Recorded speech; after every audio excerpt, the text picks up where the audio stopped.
नमस्कार। जय श्री जगन्नाथ। नीलाद्रि कंद आनंद सचितानंद ब्रह्मांड महानायक कोटि कैवल्य नाथ श्री जगन्नाथ महाप्रभुंकर जन्म जयंती और पवित्र स्नान पूर्णिमा अवसर रे समस्त को हार्दिक हार्दिक अभिनंदन और शुभेच्छा जनाई ज्योतिषाचार्य डॉक्टर सस्मिता मिश्र सबुदिन परी आपण मानक पाई नहीं आसी ग्रह मानकर अवस्थिति पंचांग और दैनिक राशिफल विषय आसतु जानिमा ग्रह मानकर अवस्थिति संपर्क रे। मंगल मेष राशि रे, देवगुरु बृहस्पति वृष राशि रे, रवि बुध शुक्र सहित मिथुन राशि रे, केतु कन्या राशि रे, चंद्रमा धनु राशि रे, शनि कुंभ राशि रे, राहु मीन राशि रे संचरण करुछंती। आजिर पंचांग 2024 मसीहा जून मास 22 तारिख विक्रम संवत 2081 शकाब्द 1945 साल 1431 गजपति अंक 68 रवि उत्तरायण गति ग्रीष्म ऋतु ज्येष्ठ मास शुक्ल पक्ष शनिवार प्रातः 6:38 पर्यंत पूर्णिमा तिथि पर कृष्ण पक्ष प्रतिपदा तिथि संध्या 6:34 पर्यंत मूला नक्षत्र पर पूर्वाषाढ़ नक्षत्र अपराह्न 5:53 पर्यंत शुक्ल योग पर ब्रह्म योग प्रातः 7:38 पर बवकरण संध्या 6:02 पर्यंत बालवकरण। आज सूर्योदय प्रातः 5:10 समय सूर्यास्त संध्या 6:10। आज राहु काल दिवा 8:26 रु दिवा 10:06 पर्यंत राहु काल समस्त शुभ कार्य वर्जन्य। वृष सिंह कन्या राशि घातवार तुला बिछा राशि घात चंद्र गोचर कुंडली रे चंद्रमा धनु राशि रे केतुंग नक्षत्र रे संचरण करिवे। राशिचक्र क्रमानुसार 12 गोटी राशि कि प्रकार फलाफल प्रदान करिवे आसंतु जानिमा। कालपुरुषर प्रथम राशि मेष राशि। नवमस्त चंद्रमा केतुंग नक्षत्र रे बुधंक प्रभाव रे संचरण करिवे। कार्यक्षेत्र रे योजनाबद्ध भाव रे कार्य करंतु।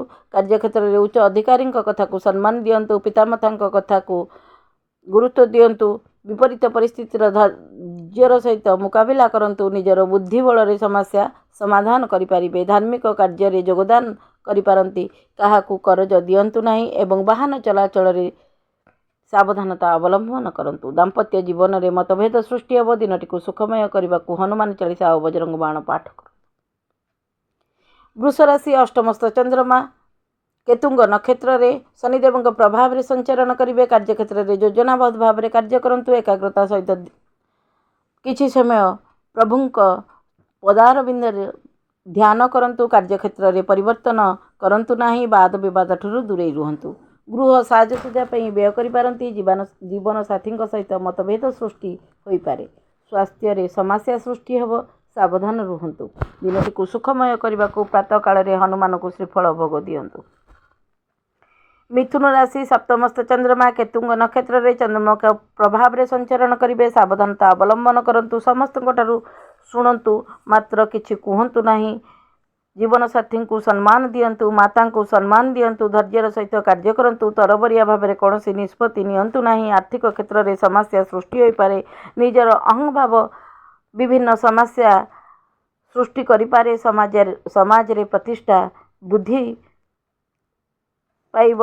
दुर्घटना घटी पारे। दिनटी को सुखमय करबाकू प्रातः काल रे हनुमान चालीसा और बजरंग बाण पाठ करंतु। कर्कट राशि षष्ठस्थ चंद्रमा केतुंग नक्षत्र रे प्रभाव रे बुधंक प्रभाव रे संचरण करिवे। कार्यक्षेत्र रे पदोन्नति होई पारे। तरबरी भावे कौनसी निष्पत्ति नियंतु नाही। आध्यात्मिक चर्चा रे समय अतिवाहित हेब। रुचिपूर्ण कार्य रे समय कटिब। दाम्पत्य जीवन रे मतभेद सृष्टि हेब। दिनटी को सुखमय करबाकू शिव रुद्राष्टकम पाठ करंतु। सिंह राशि पंचमस्त चंद्रमा केतुंक नक्षत्र रे रविंक प्रभाव रे संचरण करिवे। भाग्यर सहयोग मिलिब। महत आकांक्षा संपूर्ण हेब। कार्यक्षेत्र रे वृत्ति व्यवसाय रे सफलता लाभ करिवे। पुंजी निवेश रे सफलता मिलिब। अन्य उपरे भरोसा करंतु नाही। सांस्कृतिक कार्यक्रम रे जोग देई पारंती। महत्वपूर्ण कथा सार्वजनीन करंतु नाही। वाणी रे नियंत्रण रखंतु। यात्रा रे सफलता लाभ करिवे। दाम्पत्य जीवन सुखमय। स्वास्थ्य प्रति सावधान रुहंतु। दिनटी को सुखमय करबाकू प्रातः काल रे हनुमान चालीसा और बजरंग बाण पाठ करंतु। कन्या राशि चतुर्थस्थ चंद्रमा केतुंग नक्षत्र रे शनिदेव प्रभाव रे संचरण करिवे। माता स्वास्थ्य प्रति सावधान रुहंतु। पिता सहित वैचारिक मतामत ठीक रखंतु। धन संबंधी क्षेत्र रे व्यस्त रही ବ୍ୟସ୍ତ ରହିବେ, ବୁଝି ବିଚାରି କିନ୍ତୁ ନିର୍ଣ୍ଣୟ ନିଅନ୍ତୁ। ମାନ ସମ୍ମାନ ଲାଭ କରିପାରନ୍ତି। ଜୀବନସାଥୀଙ୍କ ସହିତ ମତଭେଦ କରନ୍ତୁ ନାହିଁ। ସ୍ୱାସ୍ଥ୍ୟ ପ୍ରତି ସାବଧାନ ରୁହନ୍ତୁ। ଦିନଟିକୁ ସୁଖମୟ କରିବାକୁ ପ୍ରାତଃ କାଳରେ ଶିବ ରୁଦ୍ରାଷ୍ଟକମ୍ ପାଠ କରନ୍ତୁ। ତୁଳା ରାଶି। ତୃତୀୟସ୍ଥ ଚନ୍ଦ୍ରମା କେତୁଙ୍କ ନକ୍ଷତ୍ରରେ ବୁଧଙ୍କ ପ୍ରଭାବରେ ସଞ୍ଚରଣ କରିବେ। ଶୁଭ ସମ୍ବାଦ ଲାଭ କରିବେ। କାର୍ଯ୍ୟକ୍ଷେତ୍ରରେ ସଫଳତା ମିଳିବ। ଯୁବଗୋଷ୍ଠୀ ମଜାମସ୍ତିରେ ସମୟ ଅତିବାହିତ କରିବେ। କୌଣସି ଭୁଲ ନିଷ୍ପତ୍ତି ସମସ୍ୟାରେ ପକାଇପାରେ। ଦାମ୍ପତ୍ୟ ଜୀବନ ସୁଖମୟ। ଭାଗ୍ୟର ସହଯୋଗ ମିଳିବ। କାର୍ଯ୍ୟକ୍ଷେତ୍ରରେ ନୂତନ ଯୋଜନା କାର୍ଯ୍ୟକାରୀ ହୋଇପାରେ। ଯାତ୍ରା ଲାଭଦାୟକ ହେବ। ମାତ୍ର ବାହନ ଚଳାଚଳ ସମୟରେ ସାବଧାନତା ଅବଲମ୍ବନ କରନ୍ତୁ। ଦିନଟିକୁ ସୁଖମୟ କରିବାକୁ ପ୍ରାତଃ କାଳରେ ଶିବ ଚାଳିଶା ପାଠ କରନ୍ତୁ। ବିଛା ରାଶି। ଦ୍ୱିତୀୟସ୍ଥ ଚନ୍ଦ୍ରମା କେତୁଙ୍କ ନକ୍ଷତ୍ରରେ କେତୁଙ୍କ ପ୍ରଭାବରେ ସଞ୍ଚରଣ କରିବେ। ଯାତ୍ରା ସ୍ଥଗିତ ରଖନ୍ତୁ। ବାଣୀରେ ନିୟନ୍ତ୍ରଣ ରଖନ୍ତୁ। ଧନ ସମ୍ବନ୍ଧୀୟ ଦେଣନେଣ କରନ୍ତୁ ନାହିଁ। ବିରୋଧୀ ଫାଇଦା ହାସଲ କରିବା ପାଇଁ ଚେଷ୍ଟା କରିବେ। ଖାଦ୍ୟ ପାନୀୟ ପ୍ରତି ସାବଧାନ ରୁହନ୍ତୁ। ଗୁପ୍ତ କଥାକୁ ସାର୍ବଜନୀନ କରନ୍ତୁ ନାହିଁ। ଦିନଟିକୁ ସୁଖମୟ କରିବାକୁ ପ୍ରାତଃ କାଳରେ ହନୁମାନ ଚାଳିଶା ଓ ବଜରଙ୍ଗ ବାଣ ପାଠ କରନ୍ତୁ। ଧନୁ ରାଶିରେ ଚନ୍ଦ୍ରମା କେତୁଙ୍କ ନକ୍ଷତ୍ରରେ ଶନିଦେବଙ୍କ ପ୍ରଭାବରେ ସଞ୍ଚରଣ କରିବେ। ବ୍ୟବସାୟିକ କାର୍ଯ୍ୟକ୍ରମରେ ସଫଳତା ମିଳିବ। ଭବିଷ୍ୟତ ସମ୍ବନ୍ଧୀୟ ଯୋଜନାରେ ପୁଞ୍ଜିନିବେଶ ଲାଭଦାୟକ ହେବ। ପାରିବାରିକ ଜୀବନରେ ବିଶୃଙ୍ଖଳା ସୃଷ୍ଟି ହେବ। ବୃଥା ବ୍ୟୟ କରନ୍ତୁ ନାହିଁ। ଯାତ୍ରାରେ ସାବଧାନତା ଅବଲମ୍ବନ କରନ୍ତୁ। କାର୍ଯ୍ୟକ୍ଷେତ୍ରରେ ପରିବର୍ତ୍ତନ କରନ୍ତୁ ନାହିଁ। ଦିନଟିକୁ ସୁଖମୟ କରିବାକୁ ପ୍ରାତଃ କାଳରେ ହନୁମାନଙ୍କ ପାଖରେ ରାଶି ତେଲରେ ଦୀପଟିଏ ଜଳାନ୍ତୁ।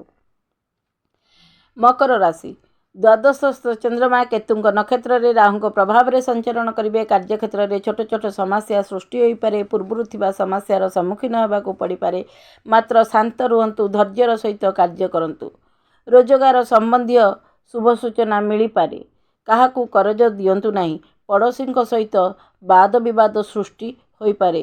ସେଥିପ୍ରତି ସାବଧାନ ରୁହନ୍ତୁ। ନୂତନ ସମ୍ପର୍କ ସୃଷ୍ଟି ହେବ। ଦିନଟିକୁ ସୁଖମୟ କରିବାକୁ ପ୍ରାତଃ କାଳରେ ହନୁମାନଙ୍କୁ ଶ୍ରୀଫଳ ଭୋଗ ଦିଅନ୍ତୁ। କୁମ୍ଭ ରାଶି।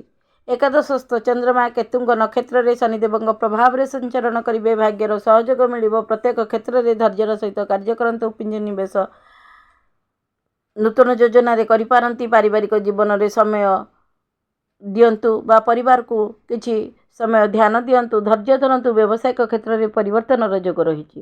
ଦିନଟିକୁ ସୁଖମୟ କରିବାକୁ ପ୍ରାତଃ କାଳରେ ହନୁମାନଙ୍କୁ କଦଳୀ ଭୋଗ ଦିଅନ୍ତୁ। କାଳପୁରୁଷର ଶେଷ ରାଶି ମୀନ ରାଶି। ଦଶମସ୍ଥ ଚନ୍ଦ୍ରମା କେତୁଙ୍କ ନକ୍ଷତ୍ରରେ ଗୁରୁଦେବଙ୍କ ପ୍ରଭାବରେ ସଞ୍ଚରଣ କରିବେ। କାର୍ଯ୍ୟକ୍ଷେତ୍ରରେ ସଫଳତା ମିଳିବ। ନୂତନ ନିଯୁକ୍ତି ଲାଭ କରିବେ। ଦାମ୍ପତ୍ୟ ଜୀବନ ସୁଖମୟ। ସାମାଜିକ ଖ୍ୟାତି ବୃଦ୍ଧି ପାଇବ। ଭାବୁକତା ବଶତଃ ଭୁଲ ନିଷ୍ପତ୍ତି ନେଇପାରନ୍ତି।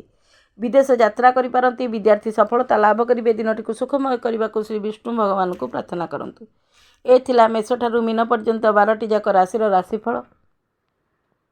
ଯଦି ଦୈନିକ ରାଶିଫଳର କାର୍ଯ୍ୟକ୍ରମଟି ଆପଣମାନଙ୍କୁ ଭଲ ଲାଗିଥାଏ ତାହେଲେ ଲାଇକ୍, ସେୟାର ଓ କମେଣ୍ଟ କରିବାକୁ ଆଦୌ ଭୁଲନ୍ତୁ ନାହିଁ। ନମସ୍କାର। ଜୟ ଜଗନ୍ନାଥ।